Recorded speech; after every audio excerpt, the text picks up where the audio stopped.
আজ ৮ই জুলাই ভারতের আধুনিক রাজনীতির প্রবাদপ্রতিম পুরুষ, পশ্চিমবঙ্গ তথা দেশের বামপন্থী আন্দোলনের অন্যতম কাণ্ডারি কমরেড জ্যোতি বসুর জন্মদিবস।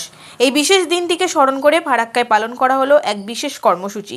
আজ সকালে ফারাক্কা এনটিপিসি ২ নম্বর গেটের সামনে সেই শ্রদ্ধার্ঘ্য নিবেদন অনুষ্ঠানের আয়োজন করা হয়। অনুষ্ঠানের শুরুতেই কমরেড জ্যোতি বসুর প্রতিকৃতিতে মাল্যদান ও পুষ্পার্ঘ্য অর্পণের মাধ্যমে তাকে শ্রদ্ধা জ্ঞাপন করা হয়। শ্রদ্ধার্ঘ্য নিবেদনের পর সেখানেই একটি আলোচনা সভার আয়োজন করা হয়েছিল। মূল সভার বক্তারা কমরেড জ্যোতি বসুর দীর্ঘ রাজনৈতিক জীবনের বিভিন্ন দিক তুলে ধরেন। বিশেষত শ্রমিক শ্রেণীর অধিকার রক্ষা ও তাদের সংগঠিত আন্দোলনে তার ঐতিহাসিক ভূমিকার কথা বাস্তবায়িত আলোচনা করা হয়।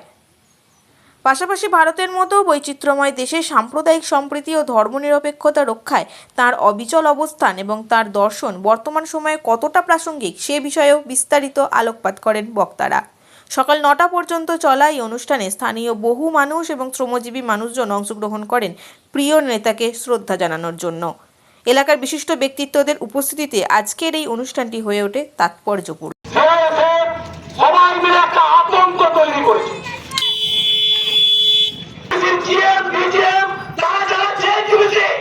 চালাচ্ছে না এখন ঠিকা শ্রমিক চালাচ্ছে।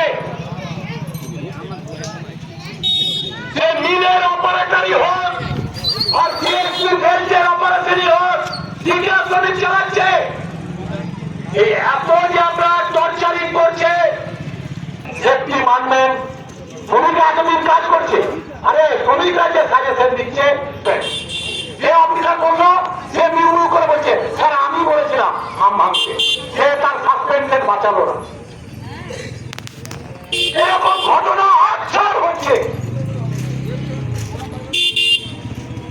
ইলেকট্রিক্যালে গেস্ট হাউসে যেটা বলে তুই করে দেবা, ও ভাবনা জেগে অফিসারের ফোন আমার ভালো মিল, যে অফিসারকে রাত 10টায় ফোন করছে একটা টর্চারিং ঠিকা শ্রমিকদের উপরে এরকম হচ্ছে। এই জিনিস চলতে থাকবে আর ঠিকা শ্রমিকরা কুত্তার মতো থাকবে